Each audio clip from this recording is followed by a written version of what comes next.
बिस्मिल्लाहिर्रहमानिर्रहीम। अस्सलाम वालेकुम। आप लोग देख रहे हैं YouTube channel law and wisdom.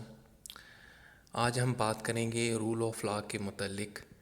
Last video के अंदर मैंने आपको यूके कॉन्स्टिट्यूशन की सोर्सेस के बारे में बताया था, वो हमारा दूसरा टॉपिक था। और आज हम तीसरा टॉपिक रूल ऑफ लॉ के बारे में बात करेंगे।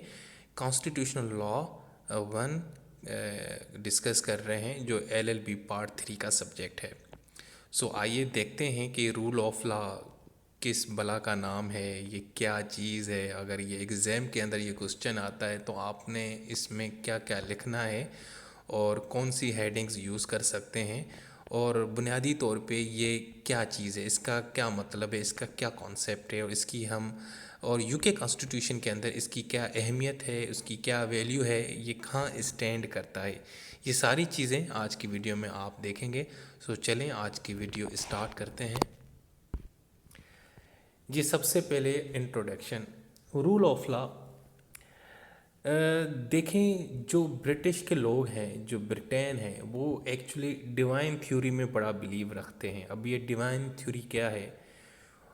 सदियों पहले जब ब्रिटिश के यहाँ लोग समझते थे कि जो किंग होता है, कोई भी किंग है, एक्चुअली वो कुछ भी गलत काम कर सकता है और उससे कोई नहीं पूछेगा, क्योंकि वो एक जो है ना गॉड की तरफ से भेजा गया है। जो हमारा मालिक है, जिसने ये दुनिया बनाई है, उसकी तरफ से ये भेजा गया है।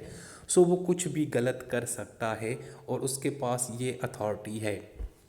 आपसे बहुत सारे दोस्तों ने और स्टूडेंट्स ने हॉलीवुड की मूवीज़ देखी होंगी, जिसमें किंग और क्राउन जो है ना, वो जब दिल चाहता था किसी को सज़ा दे देता था, किसी को गिफ्ट्स दे देता था। किसी कोई पसंद आए तो जनाब उसको पता नहीं उसकी क्या मतलब उसको क्या क्या चीज़ें दी जाती थी। अगर कोई नापसंद आता था तो उसको मार देते थे। मतलब कोई कोई उसकी पावर्स के ऊपर कोई कंट्रोल नहीं था। और अगर वो कुछ गलत करता भी था तो उससे कोई नहीं पूछता था। तो ये एक प्रैक्टिस चली आ रही थी यूके के अंदर, ब्रिटिश के अंदर। तो अब ये जो चीज़ थी ना, ये बहुत काम ख़राब कर रही थी। अब उससे ये ज़ाहिर होता था कि एक पूरे रियासत के अंदर, एक मुल्क के अंदर सिर्फ बादशाह जो है वो बस जो जब दिल उसका दिल मूड बनेगा, आज मैंने इसको मारना है तो मार दूँ, मैं इसको आज मैंने ये कहना है तो कर दूँ। मैं आपको एक मिसाल देता हूँ। आपको पता है कि हिंदुस्तान के अंदर एक मुग़ल बादशाह रह चुके हैं, जो है जिसको रंगीला बादशाह भी कहा जाता था। और उनके यहाँ मशहूर है कि जी एक दफ़ा वो सुबह सुबह उठे और उसने कहा कि जी ये जितने भी दरबार में लोग मौजूद हैं, मर्द हजरात जो हैं, इनको कहा कि जी आप ना लेडीज़ के कपड़े पहन के आ जाएं। और जी वो सब लेडीज़ के कपड़े पहन के दरबार में हाज़िर हो गए। अब उनको पता नहीं क्या ऐसे जहन में आया और उन्होंने हुक्म दे दिया। एक दिन उन्होंने हुक्म दिया कि जी जेलों के अंदर जो लोग बैठे हैं, जो कैदी हैं, उनको आज़ाद कर दें, और जो लोग बाहर आज़ाद घूम रहे हैं उनको जेलों के अंदर डाल दें, ताकि उनको भी मज़ा चखे जेल का, कि आज जेल क्या होती है, जो है ना सलाखों के पीछे की क्या ज़िंदगी लाइफ होती है। बताने का मकसद, ये दोनों जो मैंने आपको किस्से सुनाए, इसका मकसद सिर्फ ये था कि जी किंग जो था वो कुछ भी गलत कर सकता था और वो कानून से ऊपर था। वो उससे ऊपर कोई चीज़ नहीं थी, वो सबसे ऊपर था एक मुल्क के अंदर, एक रियासत के अंदर। तो जी ये जो कॉन्सेप्ट था, ये एक बड़ा जो है ना ख़राब कॉन्सेप्ट था, और इससे एक बड़ा माशरे के अंदर जो है ना बुराइयां जन्म ले रही थी, और एक इंसाफ नहीं था, और लोग बेचारे ना सफ़र कर रहे थे, और उनके जो हक थे और उनको वो राइट्स नहीं मिल रहे थे। तो जनाब फिर हुआ यूं कि जब किंग जेम्स का वक्त था इंग्लैंड के अंदर, जब ये बादशाह थे, तो उस वक्त एक चीफ जस्टिस साहब थे जिनका नाम था सर एडवर्ड कोक। जी इन्होंने कहा कि ये जो कॉन्सेप्ट है ना, डिवाइन कॉन्सेप्ट, कि जी किंग साहब कुछ भी गलत कर सकते हैं और वो कानून से ऊपर नहीं है, ये बिल्कुल गलत कॉन्सेप्ट है, ये बुलशिट है, इसको मैं रिजेक्ट करता हूँ। उसने कहा कि ये क्या तरीका है कि किंग का जो दिल चाहता है उसको सज़ा दे, जब दिल चाहे जिसको नवाज दे, ऐसा नहीं होगा जी। और उसने फिर इस जो कॉन्सेप्ट है ना, इसको इसने रिजेक्ट किया। अब यहाँ से आगे कहानी शुरू होती है। उसके बाद जनाब फिर आगे चल के ये जो कॉन्सेप्ट था, उसने कहा कि जी किंग जो है ना वो सबसे ऊपर नहीं है, बल्कि किंग से भी एक ऊपर चीज़ है, और वो है कानून। और वो जो कानून है फिर उसके सामने चाहे वो किंग हो, कोई गुलाम हो, आम बंदा हो, चाहे वो औरत हो या मर्द हो या बच्चा हो या बुजुर्ग हो या बूढ़ा हो या चोर हो या पाक हो या साफ हो, कोई भी हो, वो सब बराबर हैं। तो ये जो कॉन्सेप्ट है इसको मज़ीद जाके आगे एक ब्रिटिश जो है ना एक्सपर्ट थे, लीगल एक्सपर्ट थे, प्रोफेसर थे लंदन इकोनॉमिक्स स्कूल के अंदर, A.V. डाइसे, इन्होंने जनाब एक बुक लिखी introduction to the law of constitution 1885। और इसके अंदर ये जो रूल ऑफ लॉ का जो कॉन्सेप्ट था इसको मज़ीद इन्होंने एलोबरेट किया और समझाने की कोशिश की। ये कह रहे थे कि आपने एक बंदे को तब तक सज़ा नहीं देनी या नुकसान नहीं पहुंचाना जब तक वो कोई कानून के ख़िलाफ़ काम नहीं करता या कानून को तोड़ता नहीं है। अगर उसने कोई कानून नहीं तोड़ा तो भैया आपने उसको सज़ा नहीं देनी, उसको हाथ भी नहीं लगाना। जी, डैसे साहब का मानना था कि अगर कोई शख्स कानून तोड़ता नहीं है, कानून के ऊपर अमल कर रहा है, चुप करके बैठा हुआ है, तो फिर आपको कोई हक नहीं पहुंचता कि उसको उठा के जेल के अंदर बंद कर दें। आपको कोई हक नहीं पहुंचता उसको कोई थप्पड़ मारें, उसको उसको उस पर तशद्दुद करें, उसको किसी किस्म का नुकसान पहुंचाएं। हाँ, अगर उसने कानून तोड़ा है तो फिर उसको सज़ा दें, क्योंकि उसका भी यही मानना है कि कानून से ऊपर कोई नहीं, सब कानून के सामने बराबर हैं। अच्छा जी, इससे साबित होता है कि जी जो रूल ऑफ लॉ है ना actually Paramount of law over government, ये गवर्नमेंट से भी ऊपर है। देखें आजकल तो बादशाह और किंग वाला को कोई कॉन्सेप्ट नहीं है, अब इस तरह पे किंग नहीं है पूरी दुनिया के अंदर। अगर किंग हैं भी, जिस तरह यूके के अंदर हैं, क्वीन है, इंडोनेशिया, मलेशिया, इस तरह कुछ ममालिक में इस तरह के हैं, वो सिर्फ बराए नाम के हैं, वो सिंबॉलिकल हैं, उनके पास कोई पावर्स नहीं है, उनके पर काट दिए गए हैं। सो अब जो भी किसी मुल्क के अंदर कोई भी अगर ताकतवर है तो वो सबसे ज़्यादा वहाँ की गवर्नमेंट ताकतवर होती है। पाकिस्तान में या हिंदुस्तान के अंदर, श्रीलंका या बांग्लादेश के अंदर सबसे पावरफुल कौन है? गवर्नमेंट होती है। लेकिन डाइसे कहता है कि जी गवर्नमेंट से भी ऊपर ताकतवर एक चीज़ है, और वो क्या है? कानून। वो क्या है? आइन, कानून, लॉ या कॉन्स्टिट्यूशन, कोई भी। तो कोई भी चीज़ जो है ना, उससे सबसे ऊपर जो चीज़ है किसी भी मुल्क या रियासत के अंदर, वो है कानून। अच्छा जी, so rule of law actually English constitution है उसका एक बेसिक प्रिंसिपल है। और फिर ये जो डॉक्ट्राइन है उसके बाद इसको यूएसए ने भी एक्सेप्ट किया, इंडिया, पाकिस्तान, बांग्लादेश, श्रीलंका, पूरी दुनिया के अंदर रूल ऑफ लॉ के ऊपर अमल होता है, इसको इम्प्लीमेंट किया जाता है।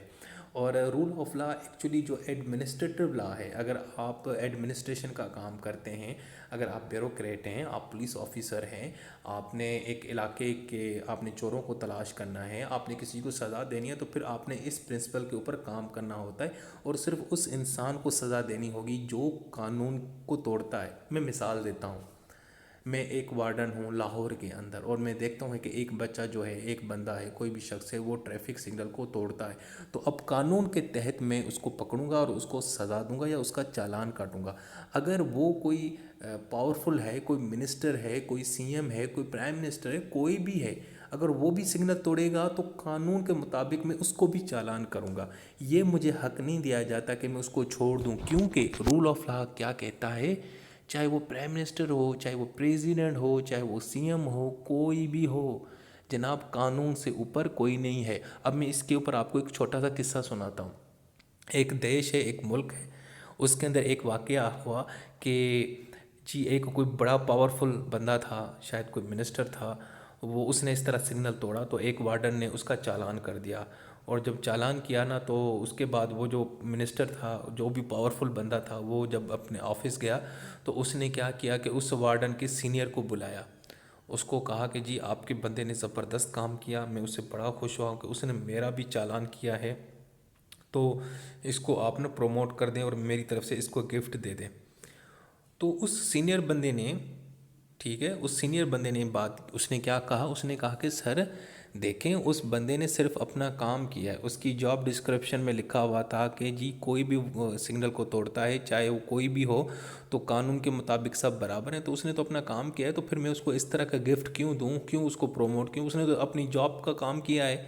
अब वो कोई भी सिग्नल तोड़ेगा, चाहे वो कोई बच्चा होगा, बड़ा होगा, नौजवान होगा, गरीब होगा, अमीर होगा, मिनिस्टर होगा, नाम मिनिस्टर होगा, प्राइवेट होगा, बिजनेसमैन होगा, स्टूडेंट होगा, कॉलेज का होगा, खातून होगी, कुछ भी होगा, तो उसने तो जी सज़ा देनी है। तो उसने कोई अनोखा काम तो नहीं किया, उसने तो अपना काम किया है, उसने तो रूल ऑफ लॉ के ऊपर काम किया है। तो बिल्कुल इसी तरीके से बच्चों, एडमिनिस्ट्रेशन के अंदर जब आप ब्यूरोक्रेट बनते हैं, सीएसएस ऑफिसर बनते हैं, आपने चीज़ों को इम्प्लीमेंट करवाना होता है, कवानीन को इम्प्लीमेंट करवाना होता है माशरे के अंदर, तो आपने रूल ऑफ लॉ के तहत काम करना होता है कि देखना है कि यार कानून के मुताबिक सारे मामला चलें। तो दोस्तों ये था इंट्रोडक्शन थोड़ा लेंथी हो गया, लेकिन कोई बात नहीं, इसको अच्छे से दोबारा समझने की कोशिश कीजिएगा। और इंट्रोडक्शन जो होता है किसी भी क्वेश्चन की, उसका जो है ना एक चेहरा होता है, फेस होता है। अगर आप इंट्रोडक्शन अच्छा डालते हैं, अच्छा लिखते हैं, उसको अच्छे से एक्सप्लेन करते हैं, तो सारा का सारा क्वेश्चन आपका बड़ा अच्छा चला जाएगा। और जो एग्जामिनर होता है ना, उसके ऊपर इंप्रेशन पड़ जाता है, वो कहता है कि यार क्या बात है, उसने तो इंट्रोडक्शन में उड़ा के रख दिया है। तो वो आगे जो है ना, वो ना भी पढ़ेगा और आपको वैसे ही मार्क्स दे देगा। ये एक एक्चुअली जो हमारे स्टूडेंट टीचर्स होते हैं उनकी एक साइकी होती है। ठीक है, सो इंट्रोडक्शन हो गया। अब हम देखते हैं इसकी मीनिंग क्या है रूल ऑफ लॉ की। बड़ा इंटरेस्टिंग कॉन्सेप्ट है बच्चों, इसको ज़रा फोकस होके सुनिएगा। और जो है ना बाकी सारे काम आपने छोड़ देने हैं, सिर्फ और सिर्फ इसको फोकस करना है। हाँ, अगर अभी आप कोई और काम कर रहे हैं, कोई इधर उधर चीज़ें देख रहे हैं, तो मेरी वीडियो को यहाँ अभी भी रोक दें, कोई बात नहीं। जब फ्री टाइम हो और जब सुकून के साथ बैठें, तो इस कॉन्सेप्ट को आपने पढ़ना है। अच्छा जी, अब इसकी मीनिंग देखते हैं रूल ऑफ लॉ। देखिए, ये रूल ऑफ लॉ एक ना, ये आज का कॉन्सेप्ट नहीं है, ये सदियों पुराना कॉन्सेप्ट है। सदियों से लोग स्ट्रगल कर रहे हैं अपने हकूक़ के लिए, अपने राइट्स के लिए। जो ताकतवर लोग हैं वो जो कमज़ोर लोगों के ऊपर जो है ना जुल्म करते हैं, तो जो कमज़ोर लोग होते हैं, जो गरीब लोग होते हैं, पुअर लोग होते हैं, वो क्या कहते हैं कि जी यार हमें हक दो भाई, क्यों मतलब आप हमारे हकूक़ क्यों खाते हो? क्योंकि जो पावरफुल है वो अपनी पावर के लिए, अपने फ़ायदे के लिए जो है ना गरीब को जो है ना तंग करता है, उसकी चीज़ें जो है ना उसको वो ड्यू राइट नहीं देता। तो ये जो कॉन्सेप्ट है बहुत पुराना है, और इस कॉन्सेप्ट को ग्रीक फ़िलासफ़र अरिस्टोटल, प्लेटो ने भी डिस्कस किया है। प्लेटो ने तो ये भी कहा है कि जी कहता है कानून के हुक्मरानी के बगैर, यानी रूल ऑफ लॉ, रूल का मतलब है हुक्म करना, हुक्मरानी, लॉ का मतलब है कानून, कानून की हुक्मरानी के बगैर रियासत का वजूद ही नहीं। ये कहता है मैं उसको रियासत ही नहीं समझूंगा जिस रियासत के अंदर कानून की हुक्मरानी ना हो। बहुत बड़ी बात की। अगर एक मुल्क के अंदर रूल ऑफ लॉ नहीं है, इसका मतलब है कि वो माशरा नहीं है, वो रियासत नहीं है, वो मुल्क नहीं है, बल्कि वो एक जंगल है, वो वहाँ पे जानवर रहते हैं, वहाँ पे इंसान ही रहते हैं। तो देखें कितनी बड़ी बात की उसने, एक्चुअली ये कहने की, ये समझाने की हमें कोशिश की, अगर रूल ऑफ लॉ है तो फिर इंसानों में और जानवरों के माशरे में जगह में फ़र्क है। अगर ये चीज़ हटा दी जाए तो फिर इंसान और जानवरों के बीच में कोई फ़र्क नहीं रहता। सो ये था रूल ऑफ लॉ। अब इसके बारे में प्लेटो ने कहा कि it is a supreme in nature and nobody is above the law. कानून से ऊपर कोई नहीं है, सब कानून के नीचे हैं। अरिस्टोटल वो क्या कहते हैं, वो कहते हैं कि कोई भी जो रियासत है उसके अंदर जो फाइनल सॉवरेंटी है, जो फाइनल जो पावरफुल चीज़ है ना कोई, वो कानून है। इसी तरीके से सर एडवर्ड कोक ने क्या कहा, उसने कहा, अब इन्होंने ज़रा ना डिफरेंट, वही चीज़ है लेकिन उसको डिफरेंट एंगल से बता रहे हैं रूल ऑफ लॉ को डिफरेंट से। वो कहते हैं the absence of ar arbitrary power on part of government. देखें, गवर्नमेंट के पास बहुत पावर्स होती हैं, और बाज़ औक़ात गवर्नमेंट क्या करती है, अपन पावर्स का इतना इस्तेमाल करती है और अनकंट्रोल्ड इस्तेमाल करती है, और आम बंदों को भी डिस्टर्ब करती है। तो उसने कहा कि जी गवर्नमेंट की जो पावर्स है ना, उसको कंट्रोल में रखना है, उसको कंट्रोल में रखने का मतलब है रूल ऑफ लॉ। मिसाल के तौर पे देखें जी, हमारी बहुत सारे देशों के अंदर गवर्नमेंट्स क्या करते हैं जी, वो जी बैन लगा दिया किसी चीज़ के ऊपर, रोड रास्ते बंद कर दिए जी, नाका लगा दिया, वो कर दिया। मिसाल के तौर पे अगर कोई महंगाई हो गई है, इन्फ्लेशन है, कोई प्रोटेस्ट है, तो जी उन्होंने कह दिया कि 144 लग गया, अगर कोई एहतजाज करेगा तो हम उसको जेल के अंदर डालेंगे। तो ये पावर्स का ना ज़्यादा इस्तेमाल करना है, अनकंट्रोल्ड। देखें किसी भी जगह पे अगर एक शख्स के पास हद से ज़्यादा पावर आ जाए ना, तो वो हमेशा नुकसान यानी कि नुकसान उससे मिलता है, और उससे जो है ना माशरा जो है ना तबाह और बर्बाद करता है। रूल ऑफ लॉ भी एक्चुअली यही बात कहता है कि कोई भी हो, चाहे वो आम शख्स हो या गवर्नमेंट हो या कोई प्राइम मिनिस्टर हो या प्रेसिडेंट हो या सीएम हो, उसके पास इतनी आर्बिट्री पावर्स नहीं होनी चाहिए। उसके पास जो पावर हो वो कंट्रोल्ड हो, लिमिटेड। हर चीज़ लिमिटेशन के अंदर अच्छी रहती है। हद से ज़्यादा किसी को ताकत दे दो, पावर्स दे दो, जो दिल चाहे वो करे, ऐसा नहीं है। और किसी को बिल्कुल पावर ना दो, ये भी गलत है। तो बैलेंस होना चाहिए। तो जो है ना सर एडवर्ड साहब ये बात करते हैं। ये जो फ्रेज़ है बेटा, ये फ्रेंच फ्रेज़ है, द रूल ऑफ लॉ, ले प्रिंसिपली दी लेगलिटी, जिसका मतलब द प्रिंसिपल ऑफ लीगैलिटी, यानी कि कोई भी प्रिंसिपल है, कोई भी लीगल सिस्टम है, वहाँ पे रूल ऑफ लॉ की हुकूमत होगी। और गवर्नमेंट जो है ना वो कानून के तहत काम करेगी। गवर्नमेंट लोगों के कहने पे काम नहीं करेगी।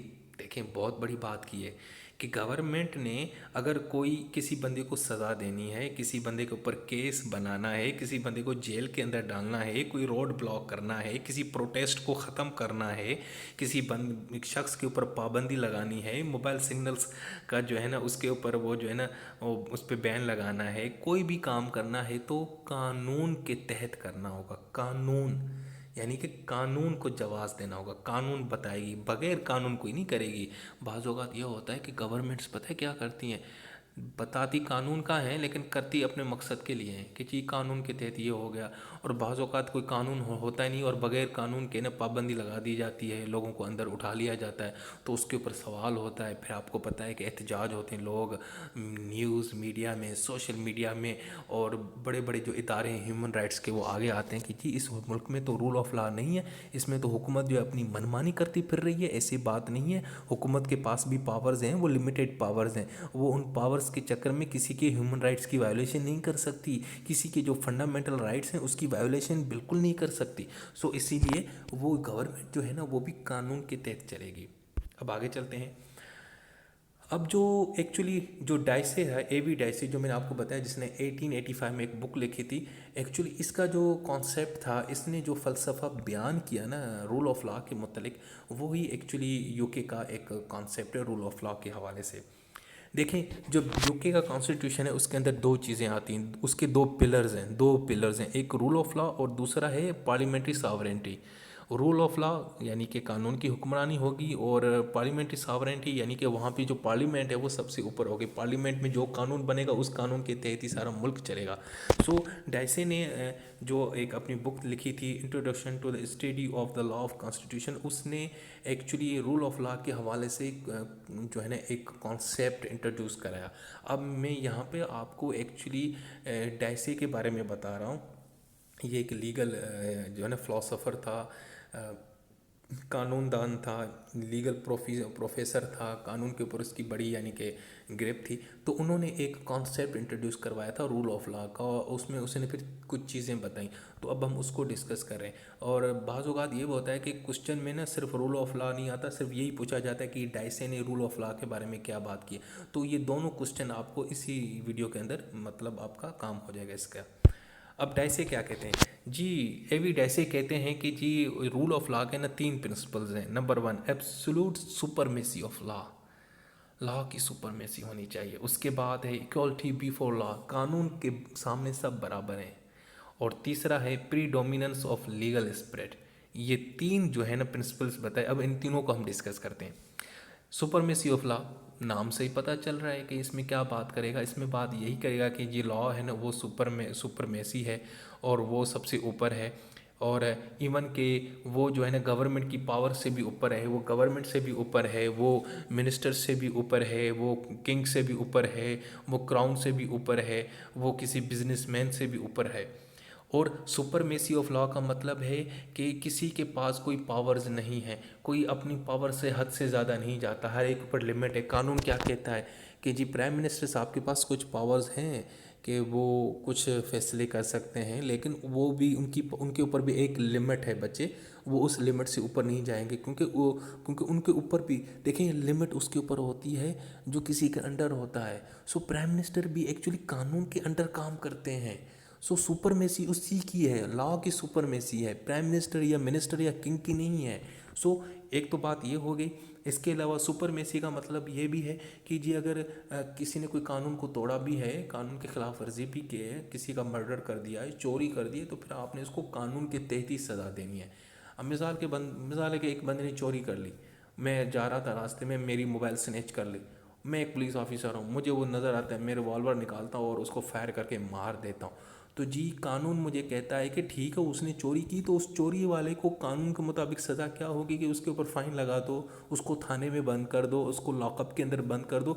ये तुम्हें किसने कहा कि तुम उसको फायर कर दो? कहाँ लिखा हुआ है, किस कानून में लिखा हुआ है कि तुम उसको फायर करके मार दो? तो इसका मतलब ये है कि अगर कोई कानून को तोड़ता भी है तो उसके बाद भी उसके साथ कानून के हिसाब किताब, कानून के साथ डील करना है। ठीक है, ऐसे नहीं है कि अगर किसी ने गलत काम किया है तो फिर आप भी उसको खींच कर डबल गलत काम कर लो। गलत काम करने की वजह से आपने गलत काम नहीं करना हमेशा। उसके अलावा दूसरा है इक्वलिटी बिफोर लॉ। देखें सिंपल, लॉ के सामने सब इक्वल हैं। डाइसे कहता है कि जी कानून के सामने सब सही हैं। अगर कोई आम बंदे को जो सज़ा दी जा रही है वही सज़ा जो है ना आपने एक अमीर ज़ादे को देनी है, वही सज़ा आपने किसी ब्यूरोक्रेट को भी देनी है, वही सज़ा आपने प्राइम मिनिस्टर को भी देनी है। चाहे वो मिनिस्टर हो, चाहे मैं हूँ, एक मैं आम छोटा सा शहरी हूँ, अगर मैं कोई जुर्म करता हूँ तो जो मुझे सज़ा मिलेगी वही सज़ा आपने प्राइम मिनिस्टर को देनी है। अगर प्राइम मिनिस्टर चोरी करते हैं तो जी आपने उसके खिलाफ वही मुकदमा दायर करना है जो आप एक गरीब, जो रेडी वाला होता है, रक्शे वाला होता है, कोई भी बच्चा जो काम करता है। सो इक्वलिटी बिफोर लॉ, इसमें कोई फ़र्क नहीं है चाहे आपका लैंग्वेज क्या है, आपका मज़हब क्या है, आपकी जॉब डिस्क्रिप्शन क्या है, आपके पास पैसा है कि नहीं है, आप अमीर हैं, गरीब हैं, काले हैं, अच्छे हैं, आप जो है ना फीमेल हैं, आप मेल हैं, कुछ भी हैं, लॉ के ऊपर सब इक्वल हैं। ठीक है, तो ये दूसरा प्रिंसिपल है। पहला मैंने बताया सुपरमेसी, सुपरमेसी सबसे ऊपर लॉ है और उसके बाद लॉ के सामने सब बराबर हैं। और तीसरा है प्रीडोमिनेंस ऑफ लीगल स्पिरिट। इसका मतलब ये है, डाइसा कहता है कि जी देखें ना, कुछ ममालिक ऐसे हैं जहाँ पे रिटन कॉन्स्टिट्यूशन नहीं है, जैसे यूके में, लेकिन कुछ ममालिक में रिटन में कॉन्स्टिट्यूशन है, जैसे यूएसए, इंडिया, पाकिस्तान। तो जहाँ पे रिटन कॉन्स्टिट्यूशन है वहाँ पे फंडामेंटल राइट्स लिखे हुए हैं कि नहीं लिखे हुए? हाँ जी लिखे हुए हैं।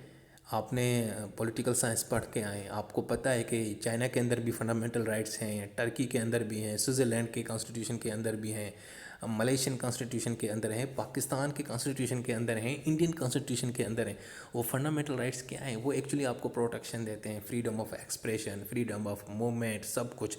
तो डाइसे कहता है कि अगर कहीं पे रिटन कॉन्स्टिट्यूशन नहीं है तो फिर वहाँ के जो जजेस के जो फैसले हैं ना उसके मुताबिक लोगों को आप फंडामेंटल राइट्स दें। मिसाल के तौर पे freedom from arrest, freedom to hold public meetings. दरअसल है ये बात ये है ना कि यूके के कॉन्स्टिट्यूशन के अंदर फंडामेंटल राइट्स नहीं लिखे हुए, लेकिन उसके बावजूद वहाँ पे ऐसे फैसले मौजूद हैं जजेस के ऊपर जिसमें जजेस ने इन चीज़ों का जिक्र किया है और उन चीज़ों को फिर आप इस्तेमाल कर सकते हैं। क्योंकि जजेस ने जो फैसले दिए हैं उसमें इस तरह की बातें हैं कि आपने लोगों को राइट देना है, फ्रीडम ऑफ मूवमेंट देना है, फ्रीडम ऑफ एक्सप्रेशन है, मज़हब की आज़ादी होनी चाहिए। सो जो तीसरी चीज़ है डाइसे की प्रिंसिपल की, वो ये है कि जी आपने लोगों को जो है ना उनको पावर्स, उनके जो राइट्स हैं वो देने हैं। ऐसा नहीं है कि देखें मिसाल के तौर पे मैं एक ऐसे कंट्री में रहता हूँ जहाँ में ज़्यादातर जो है ना क्रिश्चियन रहते हैं, लेकिन मैं मुस्लिम हूँ, तो मैं बीइंग अ मुस्लिम मुझे फुल आज़ादी होनी चाहिए कि मैं अपने मज़हब के ऊपर यहाँ पे अमल करूँ, वहाँ पे मैं प्रैक्टिस कर सकूँ, मैं वर्शिप कर सकूँ, मैं मस्जिद जा सकूँ, मुझे कोई नहीं रोक सकेगा। तो ये भी एक रूल ऑफ लॉ का एक एस्पेक्ट है। सो देखें डाइसे ने कितने चीज़ें बताई, तीन, सुपरमेसी ऑफ लॉ, ठीक है समझ आ गई, इक्वलिटी ऑफ बिफोर लॉ, कानून के सामने बराबर है, और तीसरा है कि जी लीगल स्प्रिट, यानी जो लीगल फैसले हैं, जजेस के फैसले हैं, जजेस के भी कौन से फैसले, वो फैसले जिसमें फंडामेंटल राइट्स का जिक्र है, वो हमेशा आपने उसको ऊपर रखना है, उनकी हमेशा डोमिनेंसी होगी।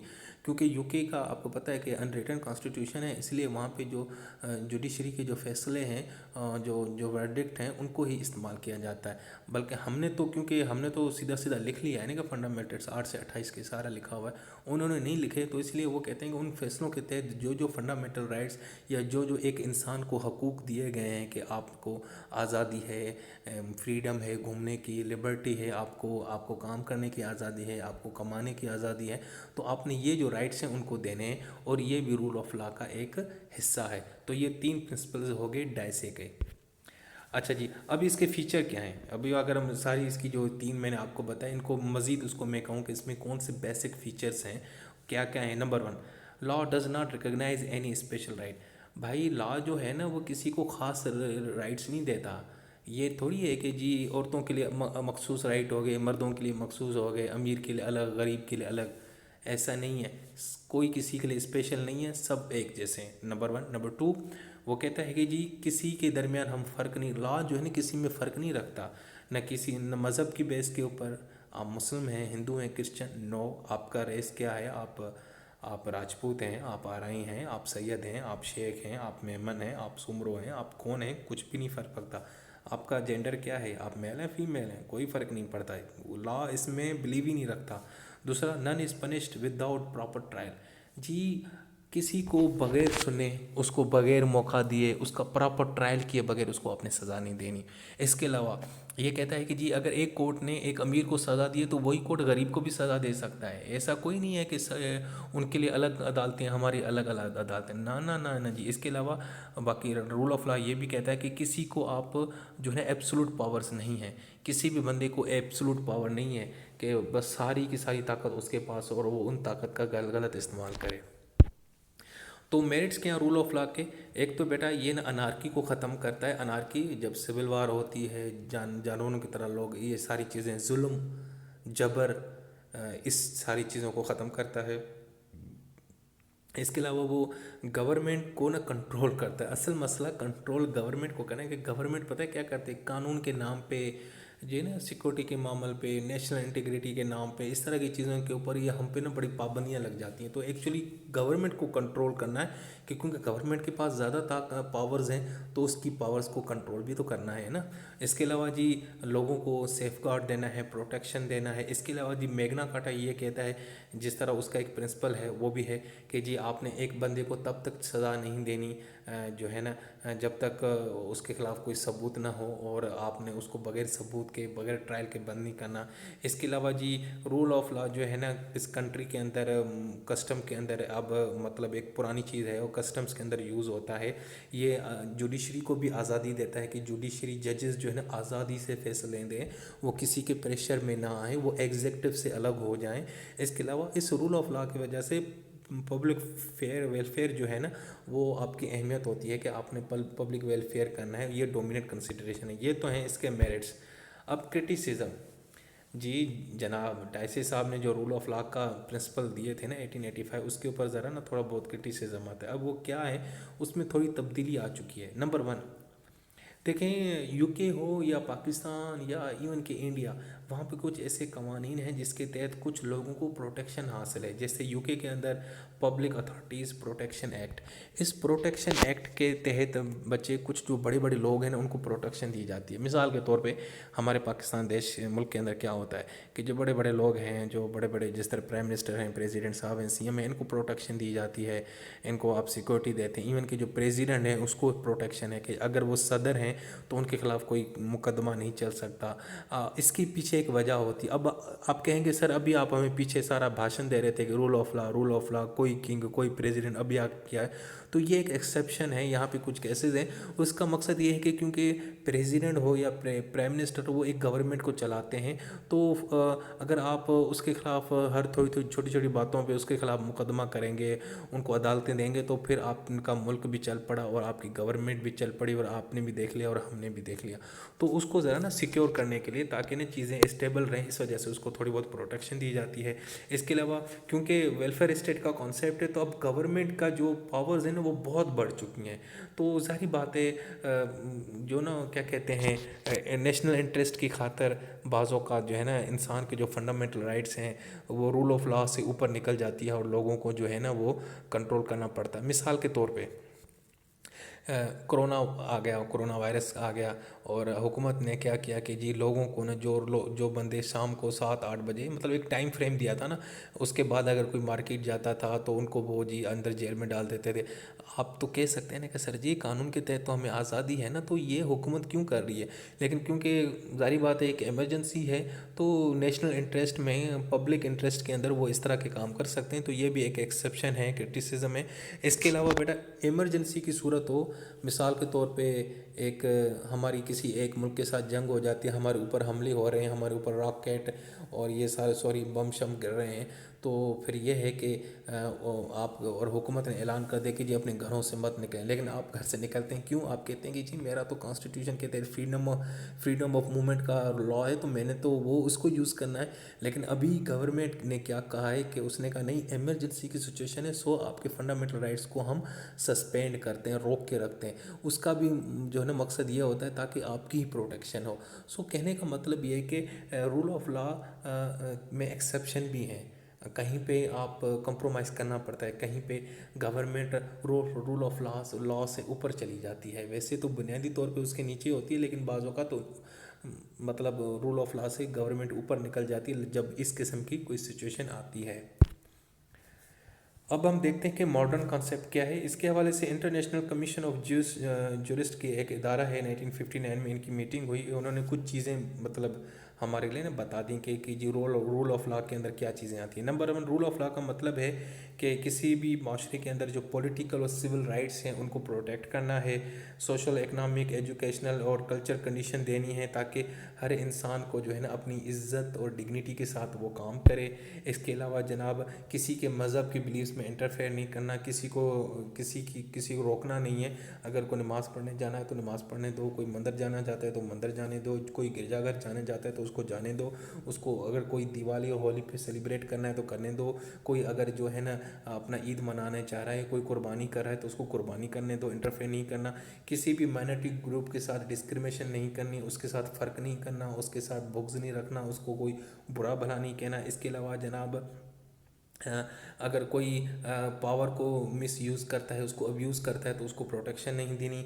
इसके अलावा जो जुडिशरी है उसको आज़ादी होगी और वो जनाब हर किस्म से आज़ाद होगी, ना उसके ऊपर जो लेजिस्लेटर हैं जो कानून बनाते हैं ना वो असरअंदाज होंगे और ना ही एग्जीक्यूटिव उसके ऊपर असरअंदाज होंगे।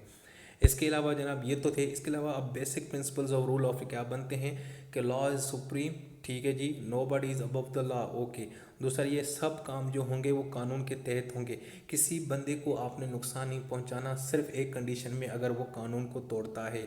इसके अलावा जनाब एब्सेंस ऑफ आर्बिट्री पावर्स, किसी के पास अनकंट्रोल्ड पावर नहीं होगी। अगर किसी के पास अनकंट्रोल्ड पावर की नहीं होगी तो इसका मतलब है कि वो एक्चुअली रूल ऑफ लॉ की सोल है।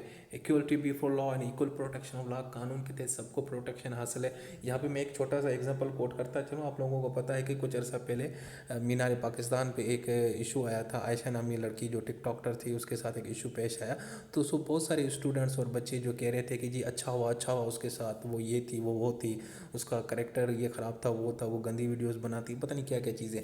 लेकिन बच्चे, कानून के तहत कोई भी इंसान हो, चाहे वो अच्छा हो, गरीब हो, बुरा हो या बदकार हो या नेक हो या कुछ भी हो, कानून के तहत सबको प्रोटेक्शन है। अगर कोई बंदा एक गलत काम कर भी रहा है, ठीक है, लेकिन उसके बावजूद अगर आपने उसको सज़ा देनी है तो कानून के तहत देनी है। आपने खुद जज नहीं बन जाना, आपने खुद जो है ना उसको जो है ना उसको नुकसान नहीं पहुंचाना। सो कानून के तहत सब बराबर हैं, चाहे किसी का करेक्टर कुछ भी हो, मुझे नहीं पता उनके बारे में, लेकिन मैं एक जस्ट जनरल बात कर रहा हूँ कि आपने कानून के तहत ही सबको देखना है, कानून के सामने ये सब बराबर होते हैं। इसके अलावा जनाब फेयर और जस्ट प्रोसीजर हो, इसके अलावा जुडिशरी इंडिपेंडेंट होगी, आज़ाद होगी, इम्पार्शल होगी, मतलब बैलेंस्ड होगी। अब history of rule of law देखते हैं यूके के अंदर। मैं जानता हूँ कि वीडियो बहुत लेंथी हो रही है, लेकिन क्योंकि ये इतना अहम टॉपिक है तो इसको जारी बात करना है। अब हिस्ट्री में देखें, सबसे पहले 1215 के अंदर दी मैग्ना कार्टा हुआ था, वो मैं आप लोगों को पहले पढ़ा चुका हूँ, जिसमें यह था कि किंग को पाबंद कर दिया गया कि किंग ने कानून के तहत काम करना है। ये देखें रूल ऑफ लॉ की यहाँ से ही शुरुआत होती है। और किंग ने उनके सब बैरन्स थे जो नवाब थे रियासतों के, उनके साथ एग्रीमेंट किया और कहा कि जी अब मैं कानून के तहत ही सारा काम करूँगा। इसके अब उस मैग्ना कार्टा के अंदर भी क्या चीज़ें थी कि किसी को आपने सज़ा नहीं देनी जब तक आपको कोई विटनेस ना मिले, एविडेंस ना मिले, ठीक है। और अगर जो है ना जस्टिस जो है ना वो आपने डिले नहीं करनी, डिनाई नहीं करना। इसके अलावा अगर आपने किसी को कोई सज़ा दे रहे हैं तो फिर आपने जिस कानून के तहत हैं वो कानून भी बताएं, ये ना हो। इसके अलावा अगर किंग ने कोई गलत काम किया है, अनजस्ट किया, अनइंसाफ़ी किया, तो जनाब उसके ऊपर आपने उसको कहना है कि जी अब रीपे करो, हमें वापस करो, इसको ना कंपनसेट करो। और दूसरा कोई भी कानून से ऊपर नहीं है।